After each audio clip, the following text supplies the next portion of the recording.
Hello, everyone, and welcome to the Operation Motorsport podcast. I'm Richard Davenport. We also have Casey Soble here with us, and we'll also be talking to someone who's in the Motorsport Immersion Program, Mike VanCour, this evening. Um, recently, we started off the episode. We recently went and ran the Daytona 24-hour virtual race in iRacing, and so there were a team of us. There were 5 of us in total that were all Operation Motorsport beneficiaries that ran the race. We raced the LMP2 car, and we got P4 overall, which was a pretty good result. And we also another cool fact that, happened during the race is we wound up in the same split as our friends from across the pond, Mission Motorsport, and so we got some photos of our cars together. You can go check out the Instagram, Operation Motorsport or the Facebook, wherever you wanna look at them, and see those pictures of our cars on the track if you'd like, side by side, and the odds of that happening where we wind up in the same race time slot and the same split are pretty astronomical, so that was a cool coincidence. And we look to do more of the endurance racing throughout the year. We're gonna try to hit all the major endurance races, such as, the next one up is gonna be the Bathurst 12, so the 12-hour race at Bathurst, and I know there's at least 2 teams that are looking to run that right now. And so keep an eye out for Operation Motorsport if you're a sim racer, especially if you're racing in the endurance races. And like I said, we had, recently a bunch of us just came back. We had, let me do the math in my head, I think 8 total active beneficiaries at the Rolex, the actual Rolex in Daytona this past year, some in the WeatherTech, some in the Michelin Pilot, and some in the BP Challenge. And I'm going to hand it off to Mr. Casey here so he can talk with Mike VanCour about his experience down in Daytona. Yeah, so Mike, what was it like doing your first 24-hour Rolex? Oh man, you see it on TV. I've grown up watching the Rolex and the other endurance racing and just racing in general. Obviously, I've spent almost 15 years in the military. Um, but I mean, it's different. It's obviously it's an amazing opportunity to be there. You stay busy throughout it's a 24-hour race, but I think I was awake for we got there 6 a.m. Saturday, and we left around 7:30, 8 p.m. on Sunday, so it was about 36 or so hours, because we had to tear down as soon as the race was over and everything, but, no, truly amazing experience. I think this year was also the biggest turnout for the fans for the Rolex 64 or sorry, the Rolex 24 on the 64th running. Um, I don't think they gave an official count. I know when we went and signed the checkered flag on the speedway, I got to go up to like the top of the embankment, which you look at it, you don't think it's that steep, but it's it's pretty steep up there. And just looking out over the infield, there was a lot of people, and it was amazing to see so many people there supporting. But it was an amazing time. I'm with Pratt Miller Motorsports, with the C8 Corvettes. Absolutely historic team, amazing group of individuals all the way through the mechanics, the engineers. Couldn't be more thankful to be a part of a group as much history as they have in racing and Corvette racing.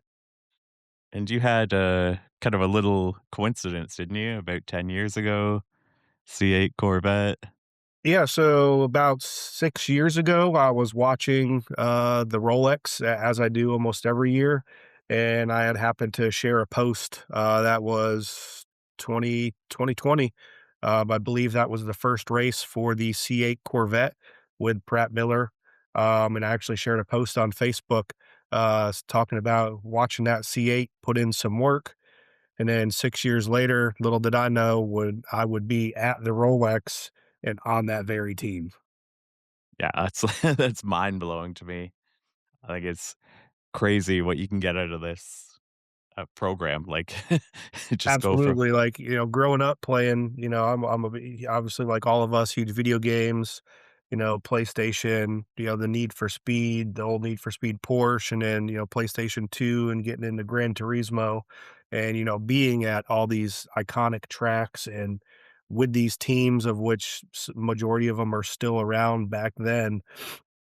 some under different names, but, playing those cars and the games and being at those tracks, we're there to work, we're there to do, our things with the teams that, we're embedded to do, but also you gotta take, a couple minutes to kinda sit and just take it all in. Like, it's a bit of a surreal feeling, and I caught myself many times just sitting there at the pit wall, watching the cars go by, huge grin and smile on the face, and just looking up at that Daytona, world center of racing, and like, man, I'm really here. Like, it's amazing. Yeah, I think that's one of the things for me, like, on the motorsport immersion, I didn't know what I was getting myself into. I grew up around racing. I've been, like have pictures of me cleaning cars since I was, like, 6 years old. I was doing the racing when floppy disks were your games. And then, come, like, full term, get out the military, just randomly hear about this program and, like, be put in, well, last year, our team was the only team in the FEL paddock that missed no races due to mechanical issues, which is wild, and that was just from me trying to be, like, the pit crew helper, kind of filling tires or whatever they needed to, by the end of the races, putting back together a car that had crashed because 2 of our cars hit each other. So I never thought I'd be in a scenario like that. Yeah, no, it's definitely a surreal feeling, from, "Hey, I'm just happy to be there cleaning the cars, picking up a broom, sweeping," but, yeah, it's definitely a surreal feeling, and, you gotta take a moment to take it all in, and, like, "Yeah, man, I'm here," and, I heard about Otmo through a friend of mine who's, he works within the IMSA and SRO paddock. Frank, him and I were stationed in Missouri together when I was out there from 2010 to 2015. We built his Subaru Forester, parts of it in my garage. We did a lot of car things during those days. He had the Subaru. I had one of my S13 240s and, motorcycles and stuff. But, you know, growing up around cars as well myself, half of my family owned a body shop, the other half owned a mechanic shop, and went through school and went through like the automotive technology program in my school, and then getting out. But the real difference that I see is, when you grow up watching them and doing them. When you're at the track, you're no longer watching it. Yet you're there, but you're not watching it. You got your tasks that you got to complete. We're constantly, ready in case something happens. So yeah, you're still a fan. So when I get home, I usually, rewatch the race in the spectator fashion. But I mean, it's, either way, it's great. But yeah, when you're there, you're no longer watching, you are participating, and it's a huge change. You think Unless you get 6 hours of caution, then yeah, let the that was, fog roll in. yeah, 6 hours and 33 minutes of caution and 120 laps. That was quite interesting, to say the least, but yeah. And it's kind of weird how, you always hear in the military it's a small community, and in racing it's a small community, but it's just kind of weird how everything kind of came about because just like Mike was saying, he had a friend that got him into Opmo. Oddly enough, Mike is the reason I'm in Opmo, because Mike's first deployment, he and I were deployed to Afghanistan together, and then I saw him make a Facebook post about Operation Motorsport, and I was like, "Oh, what is that?" Googled it, and next thing you know, here I am. So, it's just interesting how that all plays out, and it's just these strange coincidences going back to, like you said, you were watching the C8 6 years ago or so for the when it came out for the Rolex, and next thing you know, you're there touching the car, and that's the thing that I think Otmo provides for me personally, and I don't know if you guys feel the same way. It's just outside of the most valuable thing to me is the networking, but outside of that, networking, and by networking I mean building a connection with other veterans, that if they need something they can rely on me, and the same goes the other way. But outside of that, I think it's just cool to see these little moments come together to where you're a lot of pinch me moments for me personally anyways, with Atmo. Yeah, like, I have a disaster of a body, PTSD, all that, but when I go to the track, kinda all of that goes away. I think that's the biggest thing I get from this, and it was a bit unexpected because I don't like being in crowds, I'm fairly antisocial, but once I'm at the track, you would not be able to wipe the smile off my face. No, not at all. You've always got that, that big smile going, and, you tend to block those things out, with PTSD and everything like that. I'm usually not a fan of big crowds or, going out in big places, carnivals and stuff like that, but I think, once you get there, like, you're moving with a purpose. You have your tasks to complete, and you're moving. So, those things kinda get, just pushed to the back of the mind, and you're just, there in the moment. Yeah, and I think, like, to me, that is one of the best things from the program, something you might not understand if you've never done it, but, even from, like, day 1, minute 1, I was lucky enough to have Charles as my go-to guy, kinda like a mentor, so immediately we had that connection from 2 different worlds, right? Combat arms and Air Force, not, like, the likeliest to get along right off the bat, but, it was wicked. And do you wanna tell everybody who Charles is if they don't know, Casey? Yeah, so Charles St. Pierre, he's, I think he's one of 79 Canadians with the, uh, meticulous merit. I'm trying to think the name of the badge. But Charles is in a firefight for, I want to say 4 days straight, uh, in a spot he wasn't supposed to be, and, he was not in a good place when he first joined this. I think I saw him his 2nd or 3rd year, and he told me day 1, like, hour 1, he was ready to go home, didn't think this was for him too much with all the people around, and by the end of the weekend, he wanted to be there all the time, and Charles is a completely different person now, like, hangs out, uh, doesn't just hide in his room when we go to the Veterans Race of Remembrance. So, like, he is someone that has kind of ingrained into the whole family, and someone who at the start wasn't even sure he wanted to do this. Yeah, he's changed even since I met him for the first time in Wales 2 years ago at the Race of Remembrance, so, um, it's crazy to see the progression that he's made and other people make when they're in the program, so I think it's important to remember that, like, at least give it some thought. If this is something that sounds interesting to you and you've never heard of the program, give it some thought. Maybe, fill out an application, get into the conversation of the interviews, and you have nothing really to lose with Operation Motorsport.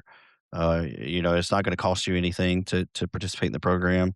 They'll even pay for your gas to and from the airport. So, one of the things that we try to ask, and I know it's only been one race this season for you, Mike, but what do you think the parallels are between your experience at the 24 and your time in the military? I mean, it's very comparative, honestly, obviously, racing to, the military. I was combat arms, I was a combat engineer, and I was also a canine handler.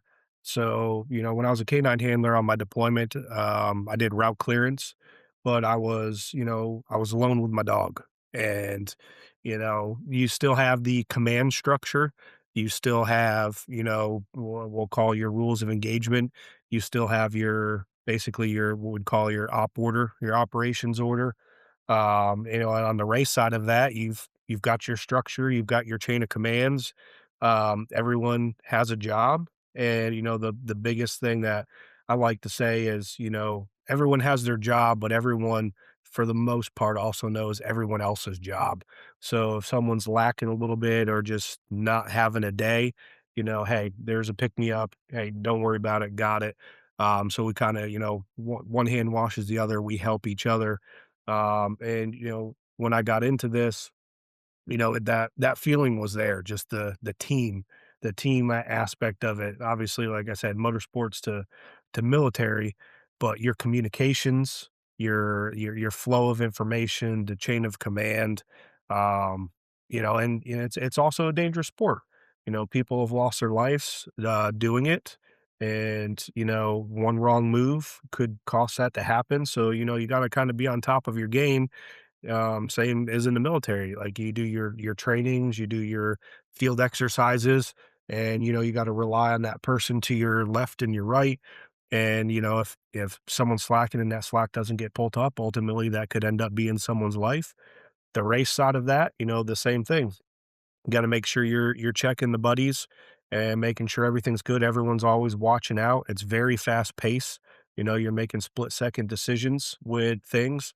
And, hey, say a tire doesn't get put on all the way, or a lug nut gets cross-threaded, especially depending on, what series you're in. And the IMSA side, we use one lug. It's a center lock lug. Yep. And That on the other happened at side, Daytona. yep, and the other side, it's 5 lug, but one of those comes loose, that's putting the driver's, life at risk. And, God forbid something catastrophic does happen, that car goes flying, into the stands or into the pit wall or something. Now we got second and third order of effects of, that ripple effect of things happening. So, it's very, very comparative in my opinion. Um, you know, yeah. And we saw a couple incidents of that actually at the 24. The car that caught on fire, was it Yep. the Ferrari? And you had a wheel come off a car. So Yeah, I think there's like 2 or 3 cars that a wheel came off, sitting in our pit box. We had one of the GTP cars come flying by completely. They were, 3, 4 pit boxes down from us, but just came, it looked like they were flying in, and the front left wheel was just completely gone. And then, one of the Cadillacs, in GTP came rolling by us, and the whole back of the car was just completely engulfed. yeah, yeah, I remember that. Yeah, there was that Cadillac. I don't know. I think it was a gearbox or something caught on fire, wasn't it? Something I'm crazy. not sure, but yeah. Oh yeah. Anyways, so you kind of touched on this one already, but what do you think? Like, if you had to go to a veteran and describe to them what motorsport immersion is from your perspective, what would you say, Mike? And for us that are in this immersion program, this is our therapy. It's amazing how it works, because I can tell you, after over 13 years of service, um this is now my third season with Opmo. That within my first season with Opmo, it did more mentally and emotionally for me than 13 years of clinical therapy with a doctor. Within my first year, I'd say within my first couple races with Opmo, did more for me than any clinical therapy could even begin to scratch the surface of. Yeah, I would say personally, if someone had that viewpoint of like, we can't give you, there's no way for us to get therapy at the racetrack. Come to a veterans race for remembrance, and then see if you feel that way afterwards. Because Absolutely. oh man, that's every emotion, whether you want it to come out or not, will come out at that event.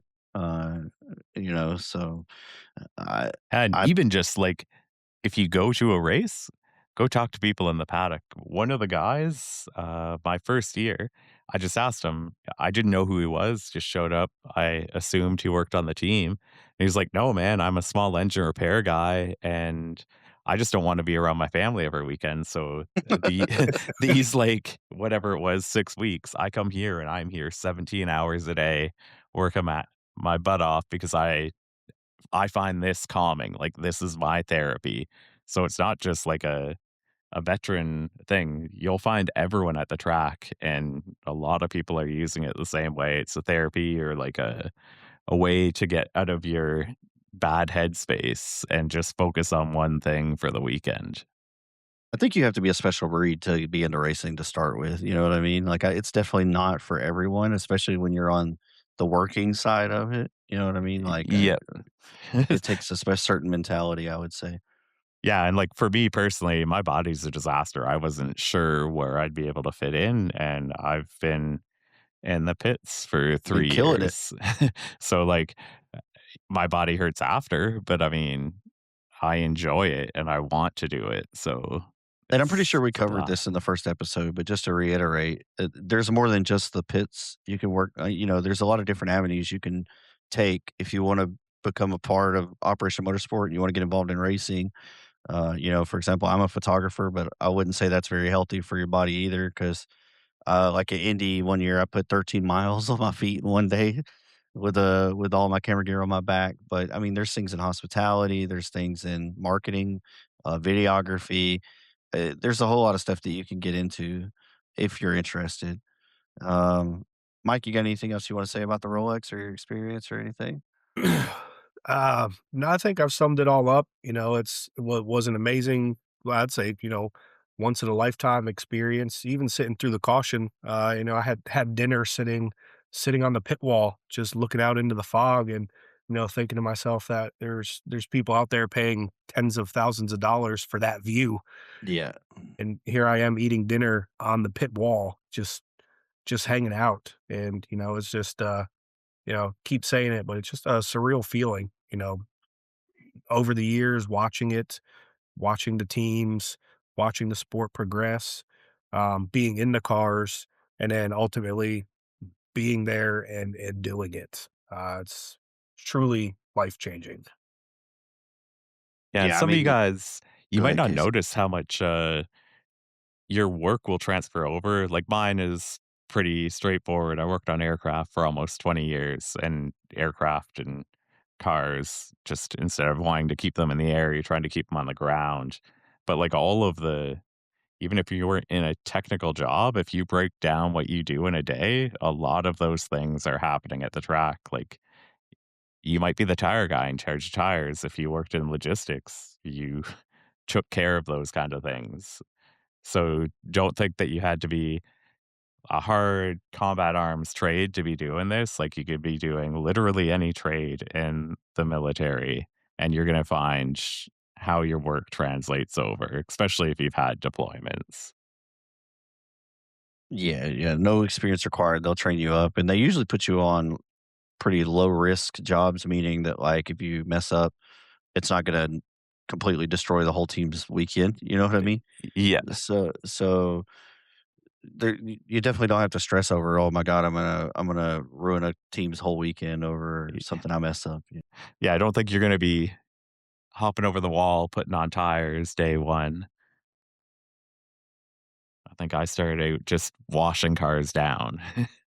Yeah, that's what I did, and showed up and my first activation. Didn't really know what I was getting into, but I was there, and man, I cleaned that trailer. Swept the floor, wiped it down, and then, yeah, the team's got it, obviously, just like, and, the military, they gotta see, one, yeah, obviously, yeah, you're there for a reason, but, also see what you can do, a little bit maybe what your, background is or what you're made of, seeing, how you interact with everyone, and then, like you said, Casey, yeah, you're not hopping over the wall day one, like, hey, I'm going. No, like, you got to build up that trust, that rapport. And then obviously, the disabilities play a factor into that because some people that's not even possible to do, so they try to, fit you in where they can. And then over time, like, okay, like, yeah, like you kind of know what you're doing. You got a thing on it. And then, a little bit more responsibility and more responsibility, kind of adds up over the time and, and hey, then you get comfortable with the team and yeah, they start letting you do a little bit more. Yeah. Another thing that I've noticed that it seems to work well for us because your fight or flight usually kicks in. We had a guy who was overwhelmed. We didn't have much time, and we're fixing two cars to get him onto the track.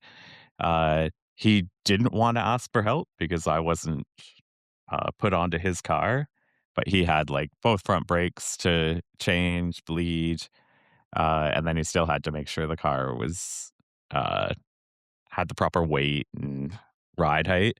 So I stopped in, changed one side for him.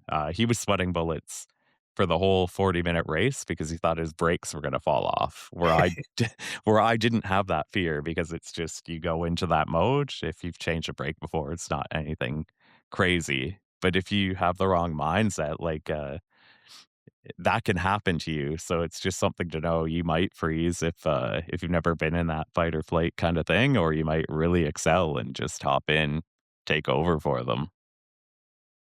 Yeah, just do it, Yeah, Yep. the fight or flight, that's, going into the training for the military that we've done.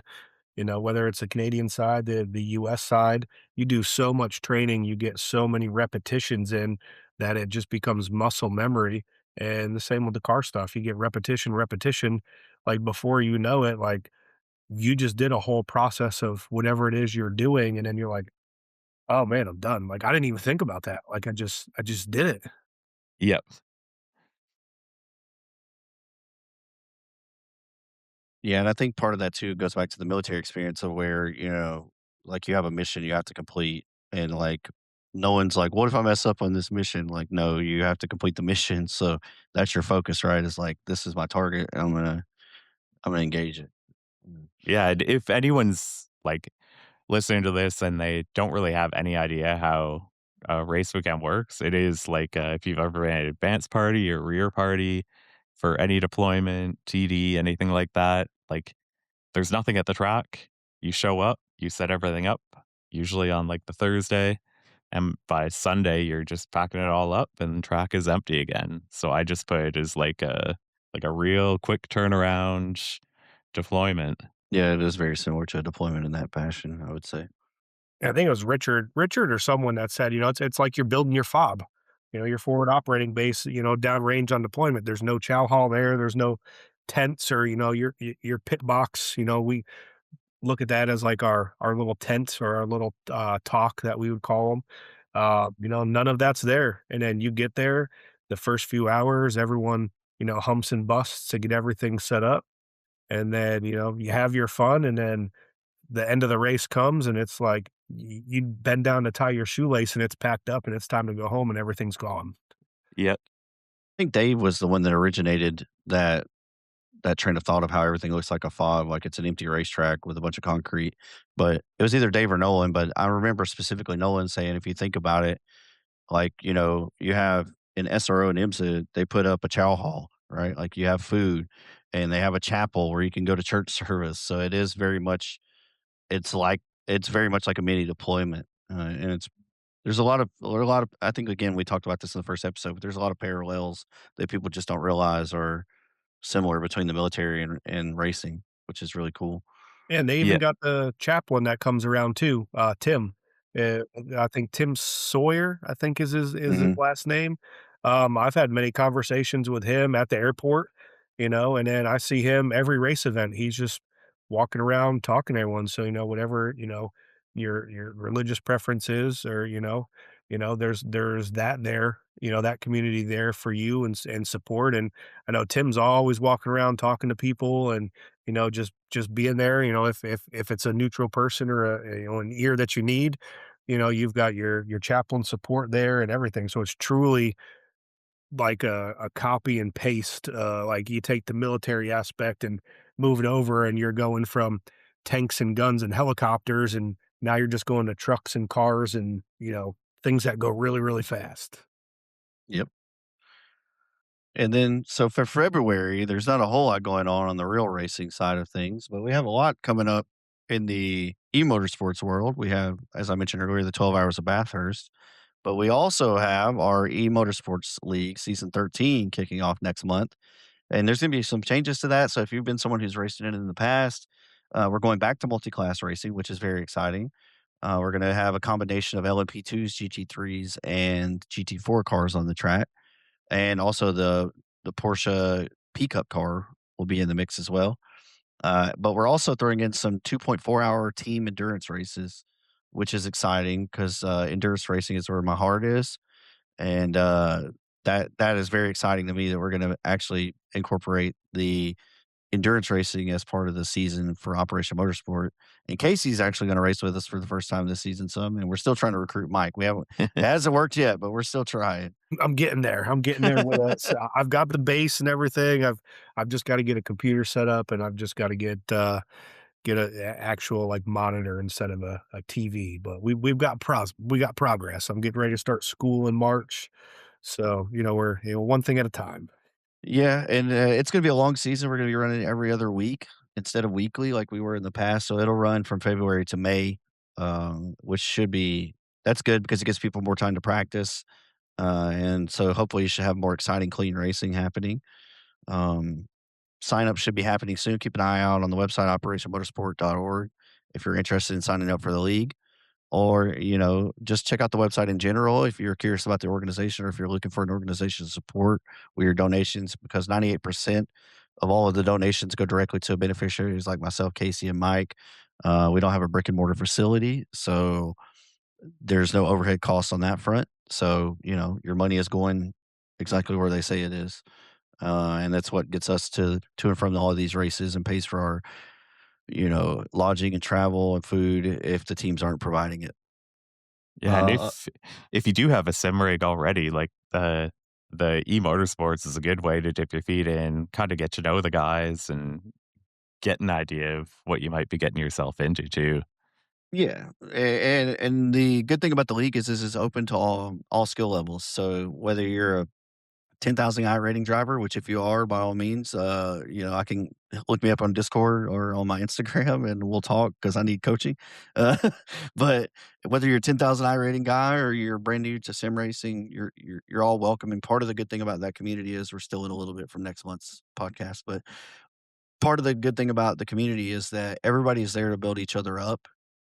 There will be good natured teasing as happens in the military.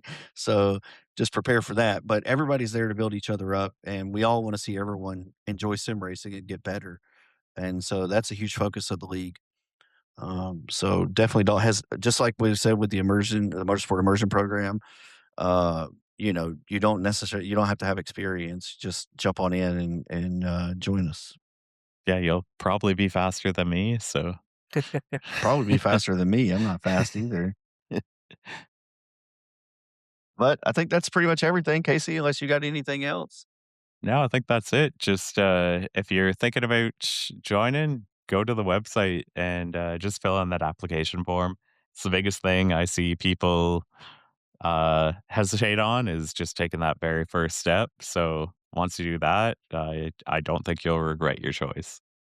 No, and just because you fill out an application doesn't mean, "Oh, okay, now you're committed and you can never back out," right? Like, you don't have to commit to the program just because you filled out the application. Just give it a chance, hear them out, see what they gotta say, see if it sounds like a fit for you, whether it's on the motorsport immersion side or the diversionary therapy side. And Mike, thank you so much for coming on the podcast and talking with us. We appreciate it a lot. I hope your time here was enjoyable.